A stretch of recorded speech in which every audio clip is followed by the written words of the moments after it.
If you listened to the Western media, outlets like the BBC, AFP, Reuters, and many others, you'd think the current Thai government is a military dictatorship prone to coups seeking to oust any and all democratic governments.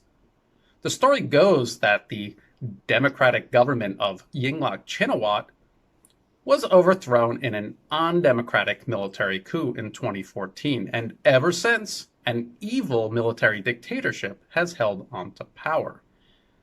But this story is entirely untrue, and for so many reasons. First off, the current Thai government was elected.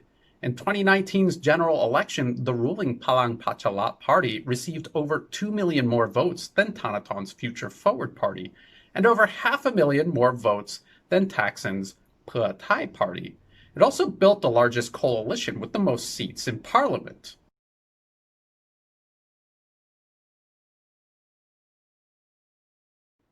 Yingluck's government, the one ousted in 2014, was openly run by Thaksin Shinawatra, a convicted criminal and fugitive hiding overseas.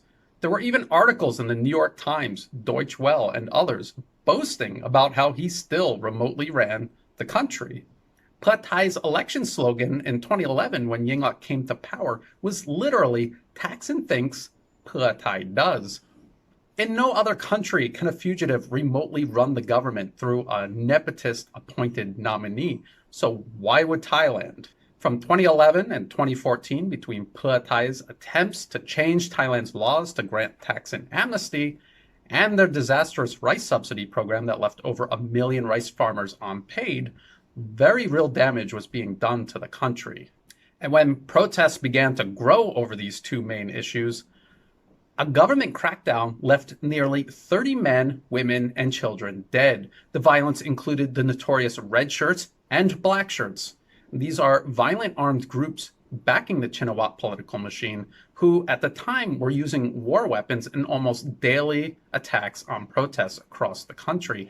And because the Western media is now trying to pretend like that never happened, here's a little clip of the red shirts on stage that year celebrating one of these attacks on anti-Yingluck protesters that left a child dead in Trat province. ครับสวัสดีครับพี่น้องคนเสื้อแดงทั้งแผ่นดินครับผมครับก่อนอื่นที่จะพูดอะไรก่อนนะฮะจะแจ้งข่าวดีให้พี่น้องคนเสื้อแดงทุกจังหวัดทราบกปสของบริวารสุเทพเทือกสุวรรณไปตั้งเวทีที่อำเภอเขาสมิงจังหวัดตราดชาวบ้านอำเภอเขาสมิงจังหวัดตราดต้อนรับอย่างสาสมกปสตาย5 ศพบาดเจ็บเป็นหลาย10ครับพี่น้องนี่ชาวบ้านนะครับชาวบ้านเขาต้อนรับกปสเพราะว่าเขาคงรักสุเทพมากนะครับ Now, for these three reasons, and to stop the violence specifically, the military intervened, and only after Thai courts ruled the Yingluck administration out of power, and it refused to leave. Now, if the Western media mentioned all of this today when they talked about these anti-government protests, and the protesters themselves constantly complaining about the 2014 coup, it would make the mobs look extremely unreasonable, even make them look dangerous, because they are. And it would help audiences understand just how necessary the 2014 coup actually was. If the Western media told the truth about even Thaksin himself, it would make the Thai opposition, who still follow his lead today, look intolerable. Thaksin, according to Human Rights Watch, is by far the worst human rights violator in Thailand's history. Over 2,000 innocent people were killed during his so-called war on drugs in 2003 alone.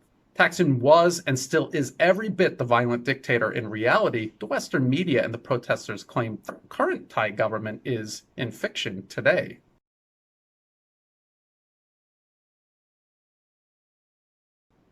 Like everywhere else the Western media meddles and lies about, in Thailand there is an obvious agenda.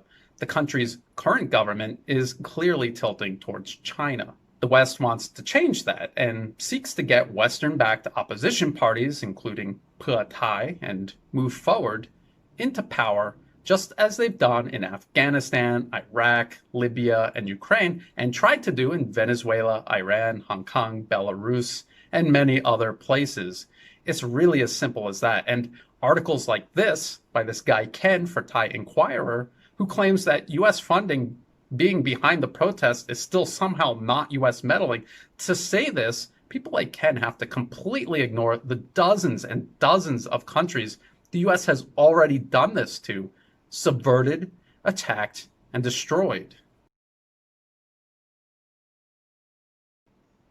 Thailand is definitely not a dictatorship, but the Western media and their partners here in Thailand will continue claiming it is, and this is to advance their agenda. And they will keep doing this no matter what Thailand says or does.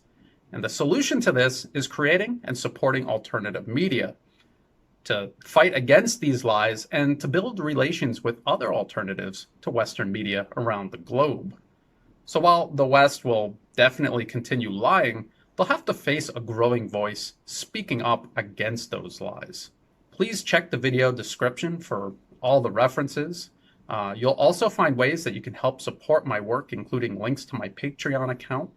If you thought this video was useful, please like and share it. If you subscribe to the channel, it really helps the channel grow, and I greatly appreciate that. And as always, thank you so much for watching.